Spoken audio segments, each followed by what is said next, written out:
इधर से लो, उधर आने के पास।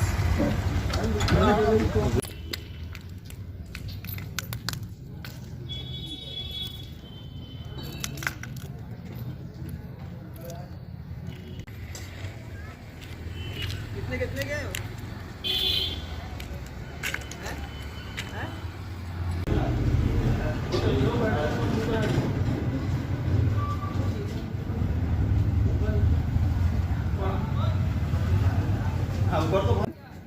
ये ठंड धीरे धीरे पड़ती है। चलो अभी। हाँ? बच्चा काहे के लिए? बच्चा हाँ। लिया करो, क्यों? नहीं रहती हल्की।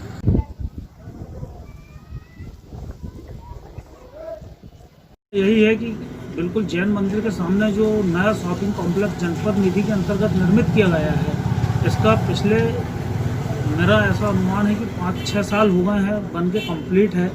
इसकी इवन आप देखें तो जो पुताई हुई थी वो भी झड़ चुकी है, मगर इसकी नीलामी नहीं हुई है, जिससे कि यहाँ पर अघोषित शराब खाना बन गया है, अघोषित मूत्रालय है।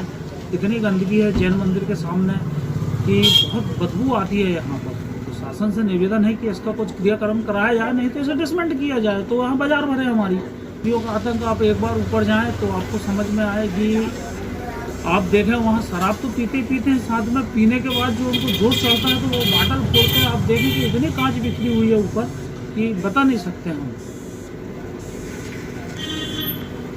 देखिए 2016 से 15 से जनपद सदस्य हूँ, ये बात सही है।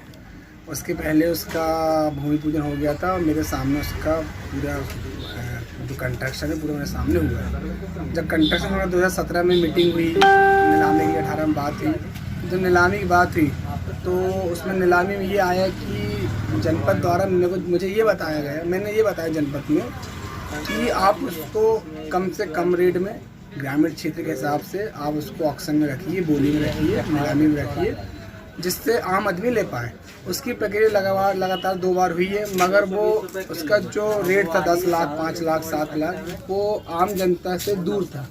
इसलिए उसको हमने 2 बार स्थगित हो चुका है मीटिंग से बाद, एसडीओ के माध्यम से या फिर जनपद सीओ, जिला पंचायत सीओ के माध्यम से। अभी फिर प्रोसेसिंग उन्होंने लिए हैं। हम चाहते हैं आपके माध्यम से कि जनपद में कॉम्प्लेक्स में जो 5 साल से बना रखा है उसको 3 लाख 2 लाख के अंतर्गत आप नीलामी में रखें या फिर उसको लॉट सिस्टम में लाके दे दें। और एक हमारा और एक उद्देश्य था कि जो बेचारे 25 साल 30 साल से वहाँ पर बेचारे धंधा पानी कर रहे हैं, 4-5 दुकानें जो हैं, पहली प्राथमिकता उनको सरकारी बोली में दी जाए।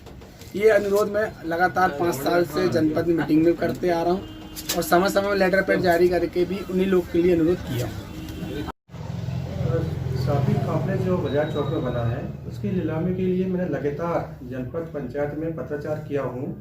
अभी तक वहाँ से नीलामी की प्रक्रिया पूर्ण नहीं हो पाई है। और रहा गंदगी का आलम, तो पंचायत की अधीनस्थ नहीं है, वो जनपद के ही अधीनस्थ है, इसलिए वहाँ थोड़ा बहुत गंदगी हो सकती है। और शराबियों का तो ऐसा है रात में आके बैठ जाते हैं, फिर भी मैं कोशिश करता हूँ कि वो वहाँ ना बैठे जाए। तो इसका ये कि जनपद पंचायत को मैं अवगत करा रहा हूँ और पुनः मैं जनपद पंचायत को पत्राचार कर रहा हूँ। वहाँ जनप्रतिनिधि है, सीओ साहब है कि वो सराय का जो कॉम्प्लेक्स है व्यक्ति शीघ्र अगर नीलाम हो जाएगा तो वहाँ गंदगी खत्म हो जाएगी और लोगों को रोजगार मिल जाएगा।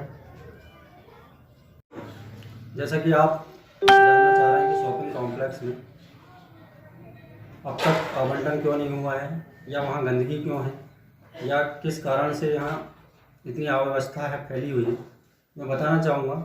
उसका अब तक आरईएस या जनपद द्वारा आवंटन नहीं हुआ है। और दूसरी बात यह है कि अगर वो पंचायत के हैंडओवर होता तो हमारे द्वारा तो जो भी किया जाना था या हमारे द्वारा जो किया जाता है वहाँ भी हमारे सफाई कर्मचारियों द्वारा भी सतत निगरानी रखी जाती है उस जगह की। बाकी जब तक आवंटन नहीं होगा या हमारे हैंडओवर किया नहीं जाएगा पंचायत के, तब तक हम उसमें ज़्यादा कुछ नहीं कह पाएंगे या नहीं कर पाएंगे। जब तक आवंटन नहीं हो पाता है आरईएस या जनपद के द्वारा तो हम उसमें कोई कदम नहीं उठा पाएंगे। और रहा दूसरा सवाल, अगर पंचायत के हैंडओवर कर दिया जाता है तो हम आगे की कार्रवाई करने की पूरी कोशिश करेंगे।